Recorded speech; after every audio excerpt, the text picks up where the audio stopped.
Hello everyone, welcome back to Ninja Prep. तो आज का जो वीडियो लेक्चर है इसमें हम डिस्कस करेंगे एमडीयू यानी कि महर्षि दयानंद यूनिवर्सिटी के पीजी एंट्रेंस 2023 में आए हुए पीवाईक्यूज को। फिजिक्स के पीवाईक्यूज होंगे और कुछ क्वेश्चंस हम लेंगे। पार्ट 1 ये होगा, बाकी के जो क्वेश्चंस हैं हम पार्ट 2 और पार्ट 3 में डिस्कस करेंगे। चलिए स्टार्ट करते हैं। तो सबसे पहला जो क्वेश्चन है उस क्वेश्चन के अंदर आपको बोला गया है कि volume element in spherical polar coordinate is. Spherical polar coordinate में हमें वॉल्यूम एलिमेंट बताना। अब ये तो बहुत ही सिंपल सा क्वेश्चन है, मेरे हिसाब से जो भी इसको देख रहा होगा उस सबको बहुत इजीली इस क्वेश्चन का आंसर पता होगा। यहाँ पर वॉल्यूम एलिमेंट हम जब निकालते हैं तो हम 3 जो लेंथ एलिमेंट है उनको मल्टीपल करते हैं।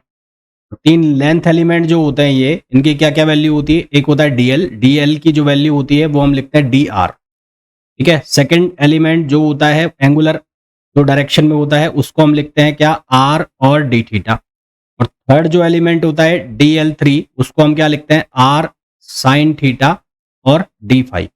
इन तीनों को आपस में मल्टीप्लाई कर दो तो आपके पास वॉल्यूम एलिमेंट आ जाएगा। तो क्या बनेगा, ये बनेगा R square D R sine theta और डी थीटा और डी फाइव, है ना। R square D R sine theta D five.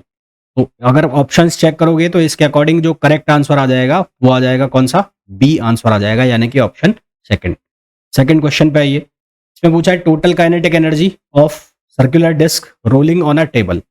Total kinetic energy पूछी है। Rolling on a disc, rolling on a table है मतलब इसके अंदर रोटेशनल काइनेटिक एनर्जी भी है और इसके अंदर ट्रांसलेशन काइनेटिक एनर्जी भी है। तो जो टोटल काइनेटिक एनर्जी होगी, टोटल काइनेटिक एनर्जी वो सम होगी, किस किस का सम होगी, ट्रांसलेशनल काइनेटिक एनर्जी प्लस कौन सी होगी, रोलिंग, है ना, rotational plus rotational kinetic energy. इन दोनों का सम करना है आपको। रोटेशनल काइनेटिक एनर्जी, तो ट्रांसलेशन काइनेटिक एनर्जी की वैल्यू हम लिखते हैं half mv square. Rotational kinetic energy को हम लिखते हैं हाफ आई ओमेगा स्क्वायर। अब जो डिस्क है वो डिस्क इस तरह से रोल कर रही होगी टेबल के ऊपर, इस तरह से चल रही होगी ऐसे डिस्क, ठीक है। तो डिस्क के लिए आई की वैल्यू चाहिए हमें, आई। तो आई किसके अबाउट चाहिए, इसके सेंटर से जो एक्सेस पास हो रहा है उसके अबाउट हमें आई की वैल्यू चाहिए। तो आई की वैल्यू हम क्या लिखेंगे, डिस्क के लिए जो आई की वैल्यू होती है वो होती है एम आर स्क्वायर बाई 2। तो यहाँ पर आई की वैल्यू हो जाएगी एम आर स्क्वायर बाई 2 और ओमेगा की जगह हम क्या लिख देंगे, ओमेगा की जगह हम लिख देंगे वी अपॉन आर। तो यहाँ से जब आप इसको सिंप्लीफाई करेंगे तो ये बनेगा half M V square plus half I की जगह आप क्या सब्सटीट्यूट करोगे, इसकी जगह लिख दोगे एम आर स्क्वायर बाई 2 और ओमेगा की जगह आप लिख दोगे V square upon are square, V square upon are square, इसको कैपिटल आर लिख दो। तो यहाँ से आर स्क्वायर से आर स्क्वायर कैंसिल हो जाएगा तो हमारे पास जो वैल्यू बच जाएगी वो बच जाएगी हाफ एम वी स्क्वायर और प्लस ये हो जाएगा 1/4 एम वी स्क्वायर। जब इसको हम सिंप्लीफाई करेंगे तो हमारे पास जो करेक्ट आंसर आएगा वो आएगा 3/4 एम स्क्वायर और V square, 3/4 M square V square. अब अगर हम इसको ध्यान से देखें तो वी को हम लिख सकते हैं ओमेगा आर। तो वी को अगर हम ओमेगा आर लिख सकते हैं तो ये बन जाएगा 3/4 M square V square. V की जगह मैंने ओमेगा आर लिख दिया तो ओमेगा स्क्वायर और आर स्क्वायर। तो यहाँ से करेक्ट आंसर इसका आ जाएगा first. Correct answer M square नहीं आएगा, एम आएगा, एम। तो यहाँ से इसका करेक्ट आंसर आ जाएगा ऑप्शन ए। तो ऑप्शन ए इसका करेक्ट आंसर होगा 3/4 M omega square R square. A option इसका करेक्ट आंसर आ जाएगा। नेक्स्ट क्वेश्चन पे आइए। Next question is a plane inclined plane makes an angle 30 degree. तो इंक्लाइंड प्लेन जो है वो 30 डिग्री का एंगल बना रहा है, यानी कि कुछ इस तरह की कहानी होगी। तो यहाँ से ये एंगल जो कंस्ट्रक्ट हो रहा है वो 30 डिग्री हो रहा है। उसके बाद हमें पूछा है solid sphere rolling down the inclined plane. Solid sphere है और वो नीचे आ रहा है, नीचे की तरफ। तो इसके लिए हमें विदाउट स्लिपिंग की कंडीशन में लीनियर एक्सेलरेशन बताना है। तो इसका जो फॉर्मूला होता है वो होता है a equals to g sine theta over 1 plus k square upon are square. तो जी और sine 30 degree, g sine 30 degree 1 plus k square, k का मतलब होता है radius of gyration. Radius of gyration की वैल्यू यहाँ से कैसे निकालें, सॉलिड स्पेयर के लिए अगर हम बात करें तो फॉर सॉलिड स्पेयर तो उसके लिए उसके आई यानी कि मोमेंट ऑफ इनर्शिया की वैल्यू लिखो। तो आई की वैल्यू कितनी होती है 2/5 एम आर स्क्वायर और इसको जनरलाइज कर दो। जनरलाइज का मतलब इसको रेडियस ऑफ गायरेशन के फॉर्मूला में लिख दो। तो यहाँ से एम कैंसिल हो जाएगा। तो यहाँ से हम वैल्यू निकाल लेंगे किसकी, K square upon are square की। k square upon are square की जो वैल्यू आ जाएगी वो आ जाएगी 2/5। तो यहाँ से वैल्यू हम सब्सटीट्यूट करेंगे 2/5। अब जितने भी वैल्यूज हैं उसके अकॉर्डिंग हम सॉल्व करेंगे तो हमारे पास करेक्ट आंसर आ जाएगा 5g/14, 5g/14 which is answer 4। इसका जो करेक्ट आंसर आ जाएगा वो आ जाएगा 4। नेक्स्ट क्वेश्चन, व्यास 2.0 बैच जो कि चालू है, जो कि रनिंग है, और इस बैच को ज्वाइन करके आप जामिया मिलिया इस्लामिया, एएमयू के अलावा ओडिशा सीपेट और जो इलाहाबाद यूनिवर्सिटी है, कलकत्ता यूनिवर्सिटी है, जादवपुर यूनिवर्सिटी है, Guwahati university, Dibrugarh university, Kurukshetra university, Rajasthan university, Maharshi Dayanand university Rohtak और उसके अलावा पंजाब यूनिवर्सिटी जैसी बड़ी यूनिवर्सिटीज के एंट्रेंस एग्जाम भी आप प्रिपेयर कर सकते हैं। इस बैच के अंदर आपको रिकॉर्डेड क्लासेस, लाइव क्लासेस के अलावा जो ये यूनिवर्सिटीज हैं इनके PYQ according to the dates, जैसे कि अभी इस बैच के अंदर जो पीवाईक्यूज अपडेट हो रहे हैं वो जीएमआई के यानी कि जामिया मिलिया इस्लामिया के पीवाईक्यूज अपडेट हो रहे हैं। देन उसके बाद जो एग्जाम पहले होगा उसके जो पीवाईक्यूज है वो पहले अपडेट, यानी कि अगर टोटल पीवाईक्यू आप देख लो लास्ट तक जाके तो पीवाईक्यू इकट्ठे हो जाएंगे आपके पास 1000 के आसपास, और 1000 के आसपास ही आपके पास अलग से प्रैक्टिस क्वेश्चन रहेंगे। तो इतने सारे क्वेश्चन करोगे तो कंफर्म सिलेक्शन होना है और कंफर्म फोटो छपनी है यहाँ पर यूट्यूब पर, जिसमें लिखा होगा कि कांग्रेचुलेशन टू दिस स्टूडेंट। तो अगर आपका सीयूईटी पीजी का स्कोर अच्छा नहीं गया है, आपका जैम का एग्जाम अच्छा नहीं गया है, तो भी आपके पास ये ऑप्शंस है। ये यूनिवर्सिटीज भी प्रीमियर यूनिवर्सिटीज है, इन यूनिवर्सिटीज में आपको एडमिशन मिलता है तो भी बहुत अच्छी बात होती है। तो आप ये बैच ज्वाइन कर सकते हैं। उसके लिए आपको डाउनलोड करना होगा Ninja Prep by Kapil sir, जिसका लिंक आपको डिस्क्रिप्शन में मिल जाएगा। साथ ही साथ गूगल प्ले स्टोर से जाकर आप इसे डाउनलोड कर सकते हैं। बैच का जो प्राइस है वो है 1700 रुपीज, जिसके अंदर आपको ये सारी चीजें मिल जाती हैं। आइए, the number of degree of freedom of particle moving on the circumference of a circle. Circumference of circle पर कोई पार्टिकल मूव कर रहा है तो उसको डिग्री ऑफ फ्रीडम कितने चाहिए। तो कोई पार्टिकल अगर सर्कमफेरेंस ऑफ सर्किल पर है, मतलब अगर इस तरह की कंडीशन है और यहाँ कोई पार्टिकल है, लेट सपोज यहाँ पर ये कोई पार्टिकल है, ये तो ये सर्कमफेरेंस पर चल रहा है, तो इसको डिफाइन करने के लिए हमें केवल 1 डिग्री ऑफ फ्रीडम चाहिए क्योंकि इसकी रेडियस तो फिक्स हो गई। तो डिग्री ऑफ फ्रीडम कितना चाहिएगा, 1। तो करेक्ट आंसर क्या आ जाएगा इसका, 1 आंसर आ जाएगा। Next question, the constant on a particle moving on an ellipsoid under the influence of gravity. तो एलिप्सॉइड के ऊपर जब कोई particle constant on a particle moving ellipsoid पर मूव कर रहा है तो उस केस में हमारे पास जो कंस्टेंट बनेगा वो कौन सा बनेगा, नॉन होलोनोमिक। कौन सा बनेगा, इक्वेशन ऑफ। तो होमोजेनिटी ऑफ टाइम का जब भी आपसे क्वेश्चन पूछा जाएगा जिसमें कि वो किस कंजर्वेशन लॉ को फॉलो करता है, तो वो करता है एनर्जी को, है ना। वो किसको आएगा, एनर्जी को। इसी तरह से 3 जो है वो कंजर्वेशन लॉ या 3 होमोजेनिटी के होते हैं। एक में आता है एंगुलर मोमेंटम, एक में आता है लीनियर मोमेंटम, और जब आपसे होमोजेनिटी ऑफ टाइम का पूछा जाएगा तो उस केस में आएगा एनर्जी। करेक्ट आंसर जो आ जाएगा इसका वो क्या आ जाएगा, एनर्जी। नेक्स्ट क्वेश्चन पे आइए। नेक्स्ट क्वेश्चन में बोला गया है 3 identical metal balls each of radius R placed touching each other. तो ये 3 बॉल्स हैं, एक और इसी तरह से एक बॉल ये हो गई 2 और एक बॉल हो गई ये 3। तो ये 3 बॉल्स हमें दी गई हैं। फिर हमें बोला है horizontal surface such that an equilateral triangle is formed. तो इक्विलेटरल ट्रायंगल इज फॉर्म्ड का मतलब है इनके सेंटर आपस में इस तरह से हमने टच करा दी तो ये इक्विलेटरल ट्रायंगल बन गया। When the center of the 3 balls are joined, the center of mass of the system, तो इस सिस्टम का सेंटर ऑफ मास कहाँ होगा। देखो यहां से अगर मैं रेफरेंस लूं, क्योंकि आपको सेंटर ऑफ मास निकालना है तो कोई रेफरेंस लेना पड़ेगा। तो इसका जो मास है वो हो गया m, याद नहीं है कि इसके कोऑर्डिनेट मैं लिखूं तो इसके कोऑर्डिनेट हो जाएंगे 0,0। इसका जो कोऑर्डिनेट हो जाएगा इस वाले का, यहां से रेडियस r है और ये भी रेडियस r है, तो ये रेडियस हो जाएगी 2r, यानी कि टोटल डिस्टेंस हो जाएगी 2r।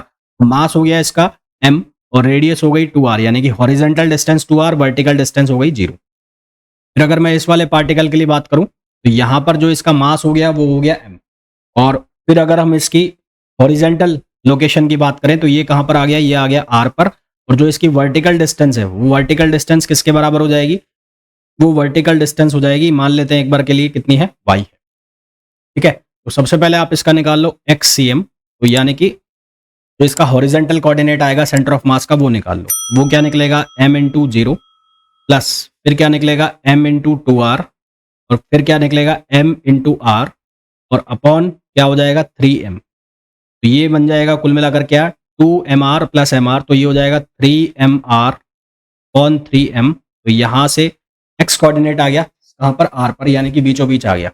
इसी तरह से हम निकाल लेते हैं इसका y कोऑर्डिनेट। तो इसका y कोऑर्डिनेट हम कैसे निकालेंगे, पहले उसके लिए हमें ये डिस्टेंस निकालनी पड़ेगी। तो ये डिस्टेंस हम कैसे निकाल सकते हैं, इस ट्राइंगल को मैंने इस तरह से दो पार्ट में कर दिया। तो ये वाली जो डिस्टेंस है यहाँ बिल्कुल सेंटर से जो आ रही है, ये हो गया r, और ये एंगल कितना है, 60 डिग्री का एंगल है, ठीक है। मान लिया मैंने इसको y माना हुआ है, तो यहाँ से हमने लिखा कि tan 60 डिग्री, tan 60 डिग्री की वैल्यू कितनी हो गई, y अपॉन r।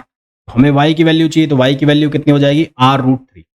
y की जो वैल्यू है वो कितनी हो जाएगी, r√3। तो अब इसका आप y कोऑर्डिनेट निकालो, तो y कोऑर्डिनेट क्या आएगा, m इंटू 0, और फिर दूसरे वाले पॉइंट के लिए m इंटू 0, और थर्ड पॉइंट के लिए कितना होगा, वो होगा m इंटू वाई। वाई की वैल्यू कितनी है, r और √3, और अपॉन टोटल मास, तो टोटल मास कितना हो गया 3m। तो यहाँ से जब हम इसको सॉल्व करेंगे तो हमारे पास YCM की जो वैल्यू आ जाएगी वो कितनी आ जाएगी, r अपॉन √3। YCM की जो वैल्यू आ जाएगी वो आ जाएगी r अपॉन √3, जो कि कहाँ होगा, इसके इंटरसेक्शन ऑफ मीडियंस पर, यानी कि ये जो मीडियंस हैं इनको जब एक दूसरे को कट करेंगी तो यहाँ हमें यही डिस्टेंस मिलेगी। हमारे पास जो करेक्ट आंसर आ जाएगा वो कौन सा आ जाएगा, 4th। नेक्स्ट क्वेश्चन पे आइए। Increase in length of wire on stretching is 0.0। अब कोई वायर आपको दिया हुआ है, ये कंडीशन है, आपको कोई वायर दिया हुआ है और इसको इंक्रीज खींचा जा रहा है, ऐसे खींचा जा रहा है तो इसकी लेंथ में चेंज आ गया, यानी कि डेल्टा एल अपॉन एल की जो वैल्यू है वो आपको दी है 0.025%। 0.025% का मतलब हो गया 0.025 अपॉन 100। तो if it's Poisson ratio is 0.4, तो इसका पॉइजन रेशो 0.4 है, तो परसेंटेज इंक्रीज इन डायमीटर, तो इसका डायमीटर जो है उसमें कितना इंक्रीज आएगा ये हमें बताना है। हालांकि डायमीटर में इंक्रीज नहीं आएगा, डिक्रीज आएगा, क्योंकि आप इसको ऐसा खींचोगे तो ऑब्वियस सी बात है इसका जो डायमीटर है वो कम होगा। तो यहाँ पर ये गलत लिखा हुआ इंक्रीज, क्या आएगा, डिक्रीज आएगा। पॉइजन जो रेशो है, तो ये अगर हम जिस डायरेक्शन में फोर्स लग रहा है उसी डायरेक्शन में खिंचाव आ रहा है, या उसी डायरेक्शन में लेंथ में डायमीटर में चेंज आ रहे हैं, तो फोर्स लगने पर फोर्स की डायरेक्शन में जो स्ट्रेन आता है, जो चेंज होते हैं, उसको हम कहते हैं लीनियर स्ट्रेन या लॉन्गिट्यूडनल स्ट्रेन। और फोर्स के परपेंडिकुलर डायरेक्शन में जो स्ट्रेन आता है उसको हम कहते हैं लेटरल स्ट्रेन या ट्रांसवर्स स्ट्रेन। तो हमारे पास जो फॉर्मूला होता है म्यू का, यानी कि पॉइजन रेशो का, वो होता है minus of lateral strain upon linear strain, lateral strain upon linear strain. अब यहाँ पर चीज क्या है, माइनस साइन। माइनस साइन यहाँ पर क्यों आया है, क्योंकि माइनस साइन, यहाँ पर माइनस साइन क्यों आया, माइनस साइन ये हमें बता रहा है कि ये दोनों एक दूसरे के अपोजिट है। मतलब अगर लेंथ में इंक्रीमेंट होगा तो डायमीटर में डिक्रीमेंट होगा, और अगर डायमीटर में इंक्रीमेंट होगा तो लेंथ में डिक्रीमेंट होगा, है ना। तो म्यू जो है, म्यू को हम ऐसे लिख सकते हैं डेल्टा डी अपॉन डी और upon delta L upon L. तो यहाँ से म्यू की वैल्यू कितनी है, 0.4, और हमें निकालना है डेल्टा डी अपॉन डी, और डेल्टा एल अपॉन एल की वैल्यू हमें दी है कितनी है, वो 0.0525% के अंदर हमें वैल्यू दी गई है। तो यहाँ से जब आप इसको सॉल्व करोगे तो डेल्टा डी अपॉन डी की जो वैल्यू आ जाएगी वो आएगी 0.01। करेक्ट आंसर आपके पास आएगा 0.01। माइनस साइन ऐसे लगाने की जरूरत नहीं है, ये सिर्फ इसलिए बताया गया है कि ये बता रहा है कि ये एक दूसरे के अपोजिट है। अच्छा, ये जो इंक्रीज है ये इंक्रीज नहीं होगा, अगर लेंथ में इंक्रीमेंट है तो डायमीटर में डिक्रीमेंट है, अगर लेंथ में डिक्रीमेंट है तो डायमीटर में ऑब्वियस सी बात है इंक्रीमेंट है। नेक्स्ट क्वेश्चन पे आइए। A beam of metal supported at two ends is loaded at the center। कोई बीम है, वो दोनों एंड पर से सपोर्टेड है, दोनों एंड्स पर से वो सपोर्टेड है, और उसके सेंटर पर लोड लग रहा है। सेंटर पर लोड लग रहा है, मान लो लोड की वैल्यू है W, तो इसमें डिफ्लेक्शन आ जाता है। डिफ्लेक्शन का मतलब हो गया कि इसमें डिप्रेशन आ जाता है, तो इसमें डिफ्लेक्शन आ गया। डिफ्लेक्शन का मतलब हो गया कि क्या आ गया, इसमें डिप्रेशन आ गया। मान लेते हैं वो डिप्रेशन है ये। तो अगर सेंटर पर लोड लग रहा हो और बीम के दोनों एंड फिक्स हो तो उस केस में इसका फॉर्मूला होता है, क्या होता है, WL³ अपॉन 48YI। Y का मतलब है यहाँ पर क्या, Y का मतलब है यंग मॉडुलस। तो यहाँ से हमें दिख रहा है कि डिप्रेशन का मतलब Y, ये इसको आप डेल लिख लो क्योंकि दोनों Y हो गए, तो आप इसको डेल लिख लो, डेल। यहाँ पर भी मैं चेंज कर देता हूँ, इसको लिख देता हूँ डेल। तो ये जो डेल है, डेल, इसकी वैल्यू प्रोपोर्शनल हो गई किसके, 1/Y के, यानी कि y के इनवर्सली प्रोपोर्शनल हो गया। तो करेक्ट आंसर आ गया 3rd। नेक्स्ट क्वेश्चन पे आइए। The stress required to double the length of wire of Young modulus. Stress कितना चाहिए हमें अगर चेंज करना है किसको, लेंथ ऑफ वायर को, तो हमारे पास जो फॉर्मूला होता है वो होता है delta L equals to P L upon A E, जहां पी जो होता है वो होता है लोड। अब जो स्ट्रेस है, स्ट्रेस सिग्मा को हम क्या लिखते हैं, हम लिखते हैं इसको लोड अपॉन एरिया यानी कि पी अपॉन ए। तो हमारे पास जो डेल्टा एल लिखा हुआ है इसको हम ऐसा लिख देंगे सिग्मा एल अपॉन ई। अब यहाँ पर हमें पूछा है stress required to double the length of the wire, है ना, वायर की जो लेंथ है उसको हमें डबल करना है। तो सिग्मा की जो वैल्यू है वो क्या हो जाएगी, delta L E upon L. अब डेल्टा एल जो है, डेल्टा एल का मतलब क्या होता है, L final minus L initial. तो डबल करना है यानी कि फाइनल लेंथ को इनिशियल लेंथ का 2 गुना करना है, तो ये हो जाएगा 2li माइनस एल आई, तो ये बचेगा एल आई। तो हमारे पास डेल्टा एल की जो वैल्यू है वो कितनी आ गई है, एल आई आ गई है। और एल आई जो एल है यानी कि ये इनिशियल लेंथ है वो एल आई है, एल आई ही है, तो यहाँ ई बचेगा, एल आई से एल आई क्या हो जाएगा, कैंसिल हो जाएगा। तो हमारे पास सिग्मा की जो वैल्यू है वो क्या आ जाएगी, ई। ई जो है उसको हम बोलते हैं यंग मॉड्यूलस, ई जो है उसको हम क्या नाम देते हैं, यंग मॉड्यूलस। और जिसको हमने यहाँ पर यंग मॉड्यूलस को लिखा है वाई से, तो सिग्मा की वैल्यू किसके इक्वल हो जाएगी, वाई। हमारे पास जो करेक्ट आंसर आ जाएगा वो आ जाएगा ऑप्शन थर्ड। ऑप्शन थर्ड इसका करेक्ट आंसर होगा। नेक्स्ट क्वेश्चन पे आइए। नेक्स्ट क्वेश्चन में पूछा है the bulk modulus of rubber, bulk modulus दिया रबर का, और बल्क मॉड्यूलस को हम लिखते हैं के से। के की वैल्यू है 9.8 into 10 power 8 newton per metre square. To what depth a rubber ball be taken in a lake so that its volume is decreased by 0.1%। इसका जो वॉल्यूम है वो कितने से डिक्रीज हो जाए, 0.1% से डिक्रीज हो जाए, वो हमें बता। इसका फॉर्मूला होता है वो होता है pressure upon volumetric strain. Volumetric strain मतलब डेल्टा वी अपॉन वी, और यहाँ पर माइनस साइन क्या बता रहा है कि अगर प्रेशर इंक्रीज होगा तो वॉल्यूम डिक्रीज होगा, और प्रेशर डिक्रीज होगा तो ये वॉल्यूम इंक्रीज होगा। यहाँ पर प्रेशर जो है उसको हम क्या लिखेंगे, अगर हम लेक के अंदर जा रहे हैं तो प्रेशर की वैल्यू हमने लिख दी रो जी एच। एच जो हो गया वो हो गया डेप्थ, एच जो हो गया वो क्या हो गया, डेप्थ हो गया। अब हम क्या करेंगे, यहाँ से वैल्यू डालो। के की वैल्यू कितनी है, 9.1 इंटू 10 पावर 8। टी के जगह आप लिख दोगे क्या, रो जी एच। तो what depth rubber bolt, what depth rubber ball be taken in a lake. Lake का मतलब पानी, और पानी की जो डेंसिटी है वो हो गई कितनी, 1000। तो पानी की डेंसिटी लिख दी मैंने 1000। जी की वैल्यू को ले लिया मैंने 10, एच को एच लिख दिया, और यहाँ पर हमें बोला है volume is decrease by 0.1%। Delta V upon V की वैल्यू दी है 0.1%। 0.1% का मतलब हो गया 0.1 अपॉन 100। तो यहाँ से इसको मैं सिंप्लीफाई करूँ तो 9.1 इंटू 10 पावर 8, तो ये हो जाएगा, 100 भी ऊपर चला जाएगा, तो ये होगा 3 और 5 6 7, तो यहाँ से आ जाएगा 10 पावर 7, और ये हो गया h, 10 पावर 7 इंटू एच। तो यहाँ से जब हम इसको सिंप्लीफाई करेंगे तो h की वैल्यू आ गई 9.1 इंटू 10, तो 9.1 इंटू 10 आ गया, तो यहाँ से हमारे पास आंसर आ जाएगा 91 मीटर। ये आएगा क्या, ये इसको 100 के आसपास लिखेंगे, हमारे पास जो करेक्ट आंसर आ जाएगा वो आ जाएगा बी। नेक्स्ट क्वेश्चन पे आइए। If the masses of all molecules of a gas are halved and their speed doubled, then the ratio of initial and final pressure। तो यहाँ पर आपको फॉर्मूला लिखना है कौन सा वाला, PV equals to 1/3 NM VRMS square. NMV और V बार स्क्वायर, यानी कि एवरेज स्पीड का हमने क्या कर रखा है, स्क्वायर कर रखा है। तो अब सबसे पहले तो यहाँ पर हमें फॉर्मूला में यूज द सब्सटीट्यूट करेंगे, तो P1 upon P2 equals to ये हो जाएगा M और V बार स्क्वायर, और ये हो जाएगा M1 कर देता हूं इसको, और ये हो जाएगा M2 और V2 बार स्क्वायर। अब M1 की जो वैल्यू है वो कितनी है, उसको हमने लिख दिया M, और M2 की जो वैल्यू है यहाँ पर लिखा है गैस आर हाफ्ड, तो हाफ कर दिया यानी कि इसको कर दिया M/2, और स्पीड को कर दिया डबल, स्पीड को डबल कर दिया। इसको अगर मैं V1 बार लिख दूं तो इसको डबल कर दिया, यानी कि ये बन जाएगी 4V1 बार स्क्वायर। यहाँ से इसको हमने सिंप्लीफाई किया तो हमारे पास आंसर आ जाएगा 1:2। करेक्ट आंसर जो हमारे पास आ जाएगा वो आ जाएगा सेकंड, 1:2 इसका जो करेक्ट आंसर वो है आ जाएगा। नेक्स्ट क्वेश्चन पे आइए। नेक्स्ट क्वेश्चन में बोला है the root mean square velocity of molecule of gas is 1260 metre per second. तो रूट मीन स्क्वायर वेलोसिटी का formula CRMS equals to 3RT अपॉन m।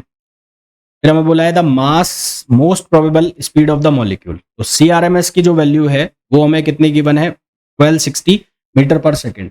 मोस्ट प्रोबेबल स्पीड का जो फॉर्मूला है TMP, उसकी वैल्यू क्या होती है, वो होता है 2RT अपॉन m। तो इन दोनों को एक दूसरे में डिवाइड करो, तो यहाँ से फॉर्मूला बनेगा CRMS upon CMP equals to, ये बन जाएगा 3RT अपॉन m, और ये हो गया कितना, m ओवर 2RT। m से m कैंसिल हो गया और RT से RT कैंसिल हो गया, तो CRMS की जो वैल्यू है वो है 1260 अपॉन CMP, और यहाँ से ये बनेगा 3/2 ना, क्या बनेगा 3/2। इसको जब आप सिंप्लीफाई करोगे तो मोस्ट प्रोबेबल स्पीड जो आएगी इसको सॉल्व करने के बाद वो आएगी 1028 metre per second, which is approximately equal to 1029। तो आपका करेक्ट आंसर जो आ जाएगा वो आ जाएगा फर्स्ट। नेक्स्ट क्वेश्चन पे आइए। नेक्स्ट क्वेश्चन में बोला है two photons approaches each other. तो यहाँ तो इनके बीच की जो रिलेटिव वेलोसिटी का फॉर्मूला है वो कैसे हम निकाल लेंगे, वो निकाल लेंगे फॉर्मूला जो हमारे पास होता है लॉरेंस ट्रांसफॉर्मेशन से। तो अकॉर्डिंग टू लॉरेंस ट्रांसफॉर्मेशन, अगर हम इनवर्स लॉरेंस ट्रांसफॉर्मेशन के अकॉर्डिंग फॉर्मूला लिखें तो वो क्या लिखा जाएगा, u prime equals to u minus v upon 1 minus u p upon c square. अब यहाँ पर u की जो वैल्यू है वो c है और v की वैल्यू है माइनस c। तो फॉर्मूला में क्या चेंज आएगा, यहाँ से लिखा जाएगा c minus minus c upon ये हो जाएगा 1 plus c square upon c square. तो इसको जब हम सिंप्लीफाई करेंगे तो ये बनेगा 2c और ये बनेगा अपॉन 2। तो करेक्ट आंसर आ गया हमारे पास c। Right answer is c। फिर नेक्स्ट क्वेश्चन पे आइए।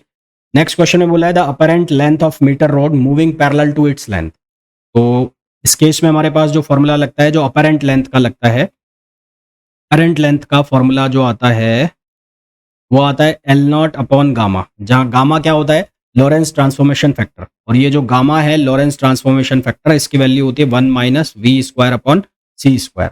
तो इसको हमने सिंप्लीफाई किया तो ये बनेगा 1 minus v square upon c square और L not.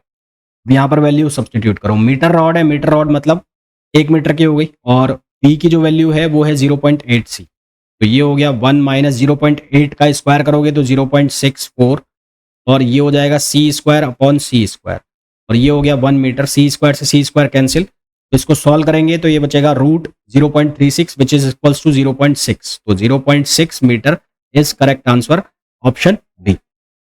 Next question, the Gauss equation curl of E equals to minus del B upon del T represents Faraday's law. तो ये किसके लिए बनता है, Faraday's law. Next question, an electromagnetic wave going through vacuum is described by. तो electromagnetic wave की जो equation है T नॉट साइन के एक्स माइनस ओमेगा टी। हमें पूछा है which of the following is independent of wavelength. इनमें से कौन वेवलेंथ से इंडिपेंडेंट है, ये हमें पूछा है। अब वी नो